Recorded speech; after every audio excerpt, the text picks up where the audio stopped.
안녕하십니까 믿음의 형제자매 여러분. 저는 오늘 이 시간에 두 렙돈에 대해서, 두 증인에 대해서 여러분께 좀 더 추가적으로 드릴 말씀이 있습니다. 누가복음 21장에서 1절부터 한 과부가 연보계에 두 렙돈을 넣는 모습을 예수님께서 보시고, 이 여자는 다른 모든 사람보다 더 많이 넣었고 그 여자는 자기의 생활비 전부를 하나님께 바쳤다 라고 말씀을 하셨는데요. 이 연보계라고 하는 단어가 요한복음 8장에도 역시 똑같은 단어가 나타나고 있는데, 예수님께서 두 사람의 증거가 참되다라고 기록되어 있는데, 이 말씀을 하신 장소가 바로 연보계 앞에서 이 말씀을 하셨다라고 요한복음 8장에 기록하고 있습니다. 자, 여기에 나타나 있는 이 두 사람의 증거, 율법에 기록하기를 두 사람의 증거가 참되다 기록하였으니, 이 말씀은 계시록 11장에 나타나고 있는 두 증거, 두 사람의 증거, 두 증인에 대해서 말씀을 염두에 두고 말씀을 하신 것인데요. 지금 예수님께서 이 두 증인의 증거에 대해서 말씀하신 장소가 바로 연보계 앞에서 이 말씀을 하셨다라고 하는 이 사실은, 사실상 이 과부가 연보계에 두 렙돈을 넣는 것은 바로 두 증인을 하나님께 헌금하여 드린다라고 하는 의미를 우리가 깨닫게 하기 위해서 예수님께서 의도적으로 율법에 이른바 두 사람의 증거가 참되다 기록하였으니 라고 하는 이 말씀을 연보계 앞에서 말씀을 하신 것입니다. 자, 우리 로마서 12장 2절에 보면 너희들의 몸을 하나님께서 기뻐하시는 거룩한 산 제사로 드려라. 자, 그래서 우리들은 우리 자신이 하나님께 바쳐지는 헌물, 헌금과 같은 것입니다. 자, 예수님께서 태어나셨을 때에 누가복음 2장에 보시면 이제 예수님께서 할례할 때가 되고 또 결례할 날짜가 마치게 되었을 때, 이제 처음 난 아들을 하나님께 바치기 위해서 예루살렘 성전에 갔을 때, 이제 그 율법에 말씀하신 대로 비둘기 2마리로 제사하려고 하였다라고 기록하고 있습니다. 자, 이 내용이 24절에 나오는데요. 이것은 이 마지막 때 엘리야가 이제 비둘기 2마리를 하나님께 그분의 나라에 제사드리기 위해서 영원한 하나님의 소유물로 이제 바치게 된다라고 하는 의미가 여기에 들어 있습니다. 자, 그래서 이 한 과부가 연보계의 두 렙돈, 이거는 한 고드란트라고 말씀드렸는데요. 자, 우리가 히브리서 10장에 보면 모세의 법을 범한 자도 두세 증인의 증거로 말미암아 불쌍히 여김을 받지 못하고 죽었다라고 하는 이 말씀은 이 마지막 때에도 역시 마찬가지로 두세 증인, 이거는 엘리야와 두 증인을 말하는 것인데, 총 세 사람의 증거로 말미암아 결국은 많은 사람들이 정죄를 당하고 죽임을 당하게 된다라고 하는 것을 히브리서 10장에서 설명하고 있는 것입니다. 자, 우리 지금 디모데전서 5장 19절에 보시면은요, 장로에 대해서 송사할 때에는 두세 사람의 증인이 없으면 그 송사는 받아주지 말라라고 말씀하신 것은, 이 마지막 때에 이사야서 9장에 보면은 14절 15절에 내가 너희 백성들 중에서 종견 막는 장로들을 하루에 멸하겠다라고 하시는 그 말씀은, 이제 두세 증인의 증거를 통해서 기독교회 안에 있는 모든 장로들을 경고하고 그 경고에 따라 그 경고를 듣지 아니하는 장로들을 전부 다 하루에 죽이겠다라고 하는 말씀을 하신 것입니다. 자, 마태복음 5장 26절에 보면 너가 한 고드란트, 다시 말해서 두 선지자를 하나님 앞에 갚지 아니하면 너는 결단코 감옥에서 나오지 못하게 될 것이다 라고 말씀을 하셨습니다. 자, 우리 과부라고 하는 단어를 제가 원어로 좀 살펴보니까 중요한 의미가 있습니다. 자, 이 과부라고 하는 단어를 구약 성경에서 히브리어로 찾아보고 신약 성경에서 헬라어로 찾아보았는데, 과부라고 하는 이 단어는 히브리어 단어 자체가 홀로 남겨진 또는 그 목소리가 침묵된 또는 그 목소리가 묵살된 이러한 뜻입니다.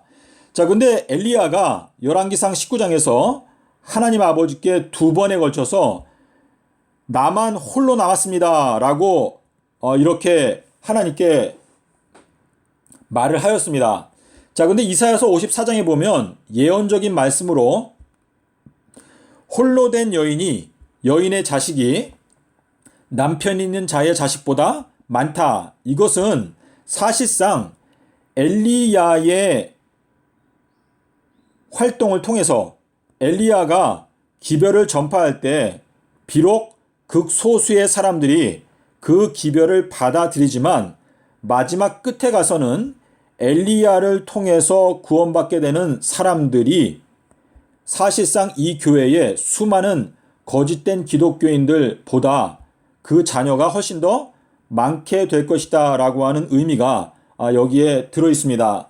자, 그리고 헬라어로 과부라고 하는 이 단어는요, 그 단어가 어디에서 왔는가 하면 구렁텅이라고 하는 누가복음 16장 26절에 거지 나사로와 부자의 이야기에서 그 구렁텅이가 나오죠. 구렁텅이는 이쪽에서 저쪽으로 건너갈 수가 없고 저쪽에서 이쪽으로 건너갈 수가 없는데, 이것은 구원 얻는 자와 멸망받는 자 사이에 큰 구렁을 말합니다. 근데 이 과부라고 하는 단어가 구렁텅이라고 하는 이 어근에서 과부라는 단어가 왔습니다. 누가복음 16장에 보면 너희와 우리 사이에 커다란 구렁텅이가 있어서 어느 쪽으로도 건너갈 수가 없다, 불가능하다, 이렇게 말씀을 하고 있는데, 사실상 이것은 이 표적으로 말미암아 이제 구렁텅이가 만들어진다라고 하는 뜻인데, 누가복음 2장 34절에서 하나님의 심판은 삼라삼밤 땅속에서라고 하는 표적을 통해서 이 심판이 진행이 되는데, 많은 사람의 일어서고 또 망하는 그것을 결정하는 것이 바로 예수 그리스도의 표적이다 라고 말씀을 하셨습니다. 자, 그래서 제가 오늘 두 가지를 말씀을 드렸는데요.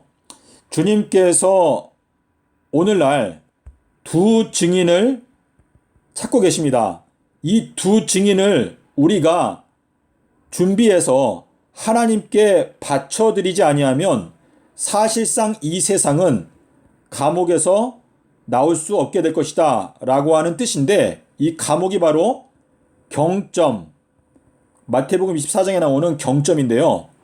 이 감옥에서 우리가 탈출하기 위해서는 반드시 한 고드란트, 두 렙돈을 하나님께 헌금하여 드리지 아니하면 이 세상은 결단코 감옥에서 나올 수 없게 될 것이다 라고 하는 뜻이고, 그리고 이제 과부라고 하는 이 단어는요, 엘리야를 가리키는 것인데, 이 엘리야가 홀로 남겨진 것처럼 보이지만 사실상은 이 엘리야의 기별을 통해서 구원 얻게 되는 무리가 나타나게 된다라고 하는 의미가 이사야서 51장을 통해서 말씀을 하시고 있고, 그리고 헬라어로 보게 되면 엘리야가 사실상 구원 얻는 자와 멸망받는 자 사이에서 깊은 구렁텅이와 같은 역할을 한다. 다시 말해서 엘리야의 기별을 통해서 양쪽을 나누게 된다라고 하는 뜻인데, 마태복음 25장 31절부터 보면 인자가 양과 염소를 좌우편에 나눈다. 여기에 인자가 바로 엘리야를 가리키는 것입니다. 그때에 임금께서 말씀하시기를 내 아버지께 복받을 자들은 오른편에 있는 자들이다 라고 마태복음 25장 31절 이하에서 말씀을 하시고 있습니다. 그래서 이 인자는 엘리야를 가리키고, 그리고 임금은 예수 그리스도를 가리키고, 그리고 아버지는 아버지 하나님을 가리키는 것입니다.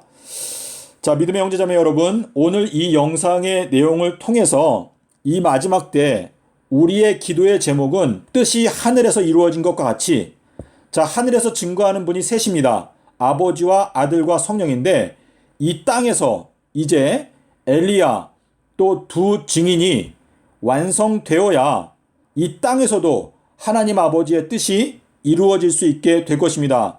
자, 그러므로 여러분께서 이 마지막 때 하나님을 믿는 모든 사람들의 노력과 열심은 바로 두 선지자를 어떻게 해서든지 완성시켜서 하나님께 봉헌하여 드리기 위해서 저희가 기도하고 함께 노력하지 아니하면 우리가 결단코 감옥에서 나올 수 없게 될 것이다 라고 예수님께서 결단코라고 하는 단어를 쓰셨는데요. 부정의 부정. 그래서 결코 감옥에서 나올 수 없게 될 것이다 라고 말씀하셨습니다. 그래서 제가 여러분께 개인적인 기도 시간에 두 선지자가 나타날 수 있도록 여러분께서 간절히 기도하시기를 바랍니다. 이것은 우리 지구인들의 운명에 관계된 것이기 때문에 반드시 저희들은 이 두 선지자를 준비시켜서 하나님의 일꾼으로 바쳐야 합니다. 감사합니다.